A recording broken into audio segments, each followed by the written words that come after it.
Today's word is imperceptible. It is an adjective.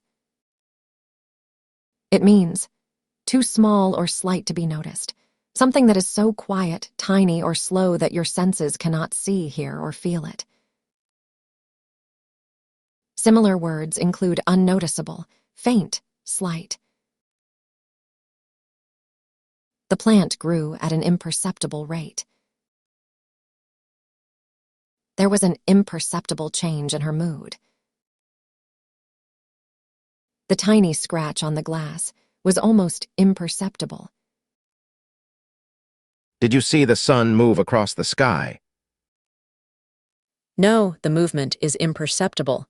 It happens so slowly that we can't actually see it happening.